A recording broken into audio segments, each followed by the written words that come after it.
No Bula Legal de hoje você vai entender um pouquinho mais sobre os impactos da reforma tributária no preço dos medicamentos e no varejo farmacêutico. É logo depois da vinheta.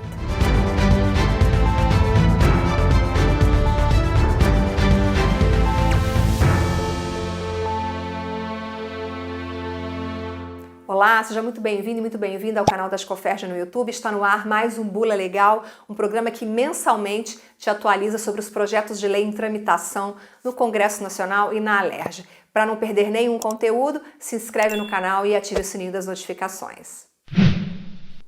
Estamos de volta com mais um Bula Legal, programa de número 21. Estão aqui comigo o André Borba, analista político da Arco Advice, e Rafael Espinhel, advogado, presidente executivo da ABC Pharma.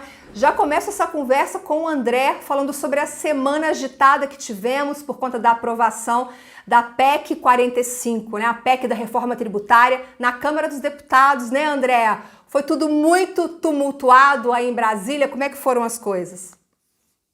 Bom, olá a todos, sempre um prazer novamente. Realmente, como você mencionou, foi inusitado. Além de agitado, foi inusitado, que o presidente da Câmara dos Deputados aí, ele conseguiu fazer uma análise recorde de votações recordes no mesmo dia, e realmente todos foram alguns surpreendidos, né? Mas realmente foi bastante agitado. E agora a PEC 45, 2019, da reforma tributária, ela precisa estar com alguns detalhes para ajuste final do texto, para poder ser encaminhado para o Senado. E no Senado vai ter uma análise pela Comissão de Constituição e Justiça e depois que o plenário do Senado analisa. Há uma possibilidade, estão aventando, de alguma audiência pública na Comissão de Assuntos Econômicos do Senado para discutir, mas isso vai aguardar, principalmente com a designação de quem vai ser o relator no Senado. E essa pessoa também vai ter bastante holofote, esse senador ou senadora. Mas esses são os próximos passos da reforma. Você acha que no Senado a PEC 45 também vai fazer sucesso como fez na Câmara? Afinal, foram 382 votos a favor. Sim, na verdade, eu acho que no Senado eles já demonstraram, o próprio presidente Rodrigo Pacheco já demonstrou o interesse em deixar uma marca do Senado também nessa reforma tributária. Isso quer dizer que nós podemos ter, não acredito que vai haver não vão desfigurar a reforma, mas realmente podem ter algumas alterações na reforma. E sim, eu acho que no Senado também é uma possibilidade de se chegar a um consenso. Não sei se como tanto na Câmara, mas há sim essa possibilidade. Então as perspectivas são de aprovação da PEC? Sim, são de aprovação. A gente acredita que tem até aí, vamos dizer, o final do ano para que essa PEC seja aprovada. Óbvio que o governo e alguns atores vão tentar trabalhar para que isso ocorra antes, mas isso pode ocorrer antes, mas vamos botar aí uma perspectiva nossa de votação até o fim do ano. Entendido, André. Rafael, obrigada, viu, pela sua presença. Agora eu passo a bola para você para comentar um pouquinho sobre a PEC, sobre o impacto da PEC 45 no nosso setor. Para você que está assistindo a gente, se você não se recorda, se você não acompanhou a votação ao longo da semana, a PEC 45, ela propõe a criação de 2 impostos únicos. O primeiro, que seria o CBS, que é a Contribuição sobre Bens e Serviços, ela vai unificar o IPI, o PIS e a COFINS. E o segundo imposto único seria o Imposto sobre Bens e Serviços, o IBS, que unifica o ICMS e o ISS. O primeiro, que é o CBS, ele passaria a ser um imposto federal. E o segundo, o IBS, por conta do ICMS e do ISS, passaria a ser um imposto estadual. Rafael, já existe uma alíquota para esses 2 impostos, únicos, o federal e o estadual? Os especialistas que cobrem essa área, que acompanham essa área, estão prevendo alguma alíquota para cada um deles? Ou a gente ainda não tem noção de qual é essa alíquota? Oi, Viviane, André, é um prazer aqui falar com vocês. E ainda respondendo, Viviane, ainda não. O que acontece? O texto, ele prevê, 3 alíquotas para o IVA, que é o Imposto sobre o Valor Agregado, que foi dividido no CBS e no IBS. Nós teremos uma alíquota padrão, que será definida por via de uma lei complementar, uma alíquota diferenciada, ou seja, ela será reduzida num percentual de 60% comparado à alíquota padrão e uma alíquota zero. Mas como eu mencionei, Viviane, o texto aprovado ele estabelece que essas alíquotas, né, o percentual, ele será regulamentado posteriormente à aprovação da PEC via lei complementar. O que acontece é que a gente já tem, né, principalmente vindo dos especialistas na área econômica, uma estimativa que, ao final de uma transição, o IVA, que congrega esses dois impostos, ele terá uma alíquota geral e linear de entre 25%, né? Mas isso ainda a gente precisa acompanhar a tramitação, por quê? Porque, à medida que a gente tem um aumento na quantidade de sessões com relação à alíquota geral, isso pode impactar numa alíquota maior. Então, hoje a gente tem uma estimativa de 25%, mas a depender de como o projeto tramitará no Senado Federal, isso pode ser majorado. A PEC, me corrija se eu estiver errada, a PEC menciona que certos medicamentos podem ter redução de imposto. A gente já sabe quais seriam esses medicamentos? Na realidade, não acontece. Por quê, Viviane? A proposta de emenda constitucional aprovada, ela incluiu os medicamentos, que aí é um ponto positivo, que para o nosso setor é extremamente importante, os medicamentos no chamado regime favorecido. Como eu disse anteriormente, esse regime, ele impõe que a alíquota geral, ela tenha uma redução de 60%. Isso significa, Viviane, que, fazendo aqui uma situação hipotética de uma alíquota de 25%, os medicamentos, eles terão uma cobrança de uma alíquota de 10%, né? Mas, como eu mencionei, a gente tem agora uma estimativa de como isso, a proposta, melhor, ela tramitará no Senado Federal, e um ponto importante que isso é global, ou seja, essa alíquota ela vai ser aplicada tanto para medicamento similar, de referência e genérico. Rafael, então, deixa eu ver se eu entendi. Todos os medicamentos teriam uma alíquota única de aproximadamente, tá? A gente está supondo aqui, de aproximadamente 10%, é isso? Isso, a gente partindo de um exercício de que a alíquota do IVA será 25%, e uma vez que dentro da proposta aprovada, os medicamentos já estão no regime favorecido, onde você terá uma redução de 60%, neste exercício é possível se dizer que a alíquota de medicamentos, no contexto geral, será de 10%, independentemente de qual for a sua classe, a natureza, como eu disse, similar, medicamento genérico ou medicamento de referência. Um ponto importante, Viviane, é que, para além disso, também tem aquele regime de isenção. Se você quiser, a gente pode falar também, que é um ponto também relevante para o nosso segmento.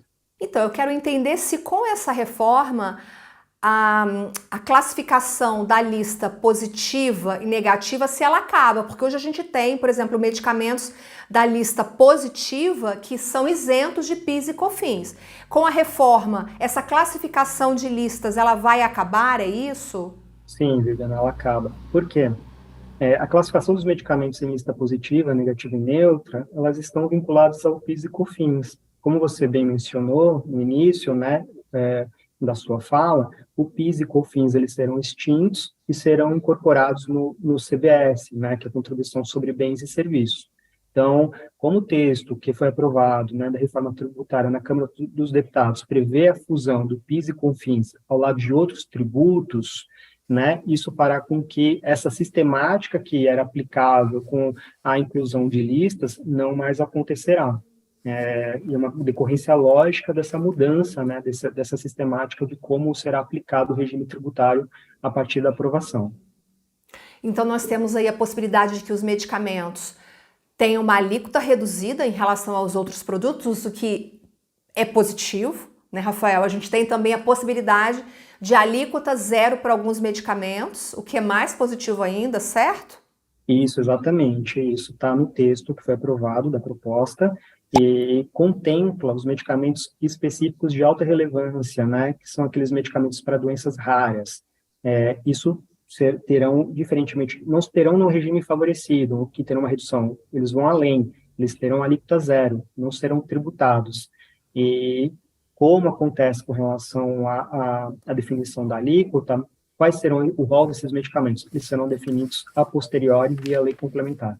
Para a farmácia, vamos falar agora na ponta. Para a farmácia, qual é o impacto que tem essa reforma, que traz essa reforma tributária, considerando que esses medicamentos estão aí numa faixa de medicamentos com alíquota reduzida e com alguns medicamentos a alíquota zero? Como vocês estão analisando o impacto da reforma para o varejo farmacêutico? De forma positiva. O primeiro ponto a se destacar, Viviane, é que é importante mencionar que atualmente a gente tem, né, uma elevada burocracia para o cumprimento das obrigações tributárias no país. Isso também se aplica às farmácias. Um excesso de normas, né, que devem ser observadas, uma alta complexidade para o cumprimento das obrigações tributárias. Você citou a questão da lista positiva, negativa, neutra, aplicável ao PIS e COFINS. Então, um dos objetivos da reforma tributária realmente é a simplificação. Então, é um impacto positivo para que o empresário possa entender melhor esse aspecto e de que maneira ele vai influenciar o seu negócio. Então, esse é um ponto positivo. O outro aspecto que acho que é bem relevante é que a proposta da emenda constitucional, nessa atuada de simplificação, ela elimina discussões como a questão da substituição tributária, aproveitamento de créditos, a transferência de mercadorias entre estados, que traz uma questão de conflito de competência. Então, para além da questão de uma perspectiva de redução da carga tributária, o processo operacional, de uma forma mais simplificada, dará mais segurança jurídica para o empresário. Então, é um ponto extremamente relevante e positivo. E para o consumidor vai pagar mais barato pelo medicamento? Rafael, você acha que vai ficar a mesma coisa?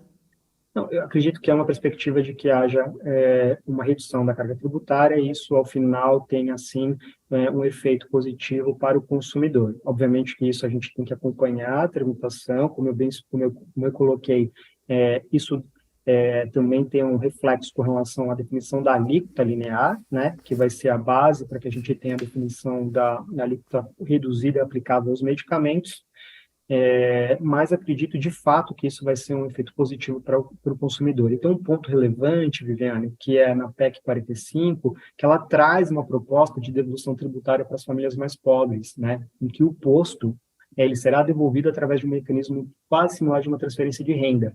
Qual é, então, o efeito disso? Isso traz uma perspectiva de que as pessoas possam ter um maior poder, né, de renda para que elas possam, inclusive, aumentar e adquirir medicamentos para fazer adesão aos tratamentos, a continuidade dos tratamentos clínicos. Acredito, sim, que para o consumidor, na perspectiva de uma redução da carga tributária, terá um efeito positivo para que ele possa ter o acesso de uma maior contemplar de uma melhor maneira para o seu tratamento clínico, para você ter uma redução no custo, né, que é alto realmente para você cuidar da sua saúde.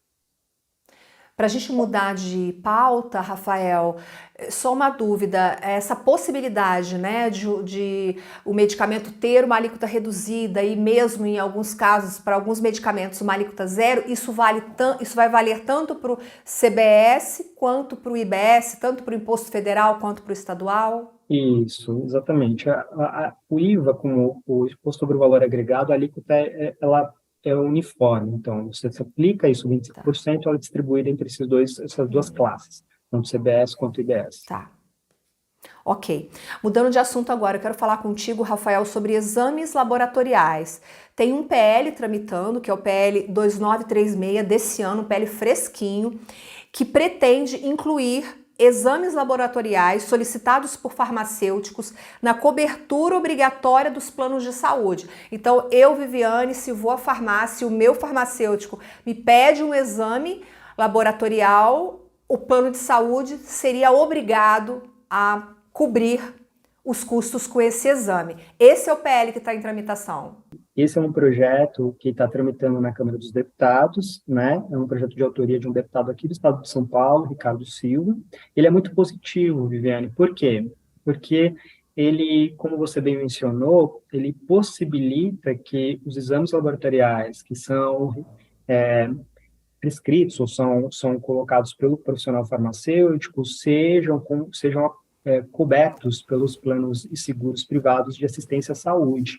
E ele está muito alinhado, Viviane, me permite aqui fazer um apontamento, há uma recente resolução que foi aprovada na Anvisa, que é a Resolução 786, que trata sobre os exames de análises clínicas nas farmácias, né? Então, veja como ele tem uma sintonia com o que, de fato, vem acontecendo de transformação no nosso segmento.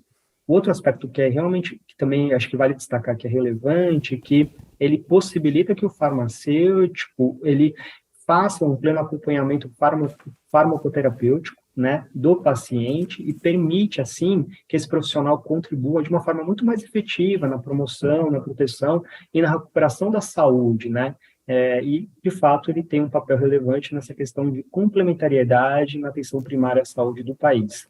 Finalizando, ele está alinhado a duas resoluções do Conselho Federal de Farmácia, a 585 e a 586, que tratam sobre a prescrição farmacêutica e as atribuições clínicas do profissional farmacêutico. Ou seja, dentro do atual contexto normativo e do contexto fático do que hoje tem ocorrido nas farmácias, seria muito positivo a sua aprovação.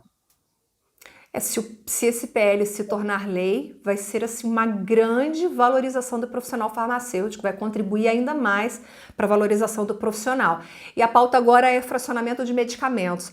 Não é a primeira vez que nós vamos discutir esse assunto no Brasil. Rafael, eu cubro o setor há muito tempo e a gente já teve um período aí da história discutindo fracionamento no Brasil, mas eu sei que a gente tem um novo PL sobre isso, que é o PL 2881, é um PL do Senado, também desse ano de 2023, recente, fresquinho, que quer tornar obrigatório o fracionamento de medicamentos no Brasil. E eu te pergunto, Rafael, como o setor se posiciona, vai se posicionar ou está se posicionando em relação a esse projeto que obriga o fracionamento de medicamentos? É verdade, Viviane. Isso é um assunto recorrente, né, no parlamento, né? Mas tem um ponto aqui que eu acho que é relevante a gente fazer uma fala.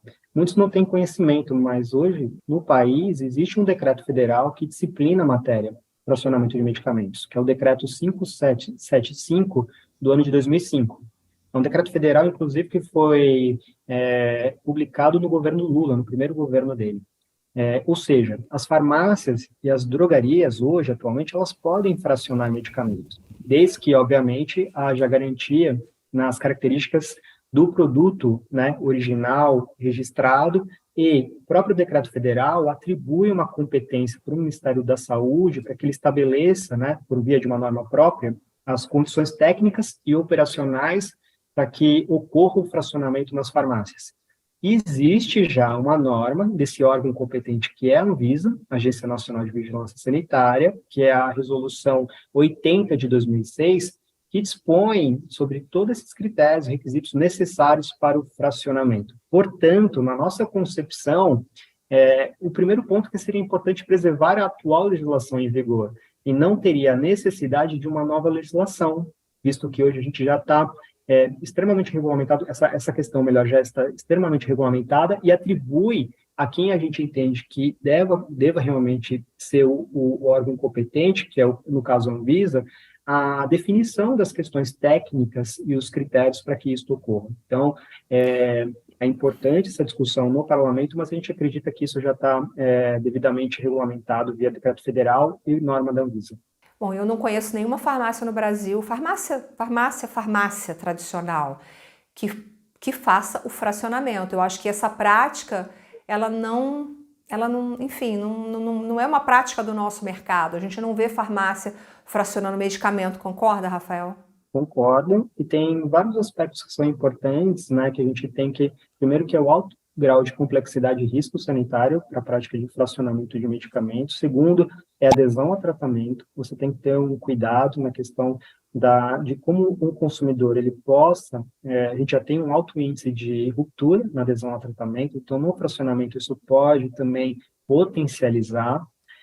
E outro aspecto importante também é a segurança na qualidade e garantia da eficácia do medicamento nesse processo de fracionamento e na rastreabilidade. Então, são pontos complexos que são necessários ter uma grande atenção e que acaba, obviamente, tendo também um impacto na execução, no dia a dia, realmente, no estabelecimento. Obrigada, Rafael. Vou passar agora para o André voltar aqui com meu colega André para a gente falar um pouquinho sobre as pautas do estado do Rio de Janeiro. André, eu quero começar conversando com você sobre um PL que é de autoria do deputado André Correia, do PP, é o PL 3472 de 2020, que é um PL muito parecido com um projeto de lei que foi aprovado no município do Rio. Esse PL 3472, ele é um projeto da Alerj, um projeto do Estado, um PL do Estado, que ele pede a proibição da exigência do CPF por farmácias e drogarias. Proíbe farmácias e drogarias de exigir o CPF do consumidor. E nós já falamos aqui no Bula Legal de um PL que foi aprovado no município do Rio, proibindo a exigência do CPF. Então, eu acho que, sei lá, meio que um copia-cole esse PL. O que você acha, André? Tem chance de ser aprovado também, já que a gente teve aprovação no município, né? Sim, exatamente. Na verdade, é um copia e cola, só que uma abrangência do Estado, né? Antes a proibição estava restrita ao município, e quando aprovado esse projeto, vai ter uma restrição para todo o Estado do Rio de Janeiro. Esse PL, sim, já está em estágio bem avançado, tá? Já foi aprovado em todas as comissões para as quais ele foi designado, e no momento está aguardando só a votação em plenário. Só não vai ocorrer por agora, porque nesse mês de julho há o recesso legislativo, o mês inteiro, diferentemente do que é no Congresso Nacional, mas tanto a Câmara Municipal do Rio de Janeiro quanto a Assembleia Legislativa estão em recesso. Mas acredito que tão logo volte do recesso, esse projeto não vejo nenhuma dificuldade dele avançar. O segundo projeto, que é de autoria da deputada Marta Rocha, proíbe a venda de remédios para emagrecer, chás emagrecedores, termogênicos, pré-treino e similares aos menores de 18 anos, sem apresentação de prescrição médica. Esse projeto ainda está em análise? Como que está? Sim, esse projeto também está em análise, também está em estágio avançado, tá? Ele já passou por todas as comissões, já chegou a ser votado em primeira discussão, no primeiro turno, que se fala, e ele já vai voltar para o segundo turno para ser concluída a votação também, naturalmente, após o recesso legislativo. A gente não tem dados, mas provavelmente esse projeto surgiu por conta de uma venda aí crescente que vem acontecendo nas farmácias desses produtos. Remédio para emagrecer, chá emagrecedor, termogênico, provavelmente menores de 18 anos estão buscando muito esses produtos e isso acabou motivando, justificando a redação desse PL. André, concorda? Sim, é exatamente isso, inclusive, que a deputada autora Marta Rocha, ela coloca na justificativa do projeto, esse consumo sem a prescrição médica, o perigo e que o abuso crescente dos jovens em relação a esses produtos. E por fim, farmácias e drogarias podem ser obrigadas a colocar um cartaz ou uma placa informativa com os dizeres: maconha não é remédio. Esse é o PL do deputado Rodrigo Amorim, o PL 1165, também desse ano. Esse projeto é novo, eu acho que ele é recente, ele entrou recente, e qual é a justificativa do deputado André para isso? É toda essa discussão que vem envolvendo o uso da cannabis para fins medicinais? Sim, na verdade, o deputado Rodrigo Amorim, né, como mencionou, ele é do PL, na verdade, ele é do PTB, ele era do PL do Rio de Janeiro, e sim, é uma questão um pouco mais ideológica, vamos assim dizer, mas ele coloca até usa o argumento de que não existe dose seguro para uso de maconha. Então, esse é o argumento que ele utiliza para apresentar esse projeto, onde teríamos mais um cartaz nas farmácias e drogarias. Ele está em estágio inicial de tramitação, ele está na primeira comissão, que é a Comissão de Constituição e Justiça, e até o momento, inclusive o próprio deputado, ele é presidente dessa Comissão de Constituição e Justiça, mas ainda não houve um relator designado para análise dessa matéria. Rafael, a ABC Farma acompanha essa discussão com a Anvisa sobre o uso da cannabis para fins medicinais? Você está por dentro desse assunto? Sim, canabidiol, né, que é o princípio utilizado hoje, inclusive regulamentado pela Anvisa. Acho que, para além da questão, né, ideológica, a gente precisa entender um pouco também dos aspectos técnicos, né, desse princípio e da importância da utilização dele principalmente para doenças mais avançadas, que tem o uso indicado, né, terapêutico, já devidamente e cientificamente comprovado. Então, é importante, eu compreendo um pouco a visão, né, e até mesmo um viés político, ideológico, mas é importante a gente compreender o aspecto técnico-científico, inclusive já regulamentado pela Anvisa, e há medicamentos hoje, né, de laboratórios de fabricantes, que podem ser dispensados nas farmácias com o regime de controle, com o controle realmente já bem disciplinado, para efeito de você não ter uma incidência de eventuais questões que não são realmente aplicáveis à matéria. Então, a gente acompanha e há uma perspectiva de um avanço com relação ao tema, até mesmo em razão das pesquisas que vão surgindo científicas a respeito do tema. É isso aí, só para esclarecer quem está assistindo a gente, o canabidiol, que é o princípio ativo, ele é desenvolvido, ele é feito a partir da cannabis, que é a planta. Então, como explicou o Rafael, você tem aí um princípio ativo já sendo utilizado para fins medicinais. Então, é uma discussão bastante polêmica e a gente não pode sair por aí falando qualquer coisa porque é muito perigoso. Quero agradecer a participação do André. Obrigada, André. Eu que agradeço, sempre à disposição. Um abraço, Viviane, um abraço, Rafael. Um abraço. Obrigada, Rafael, pela sua participação. Obrigado, Viviane, André. Fico sempre aqui à disposição. Obrigado. Obrigada a você pela companhia. Eu te vejo no próximo Bula Legal. Até lá. Tchau, tchau.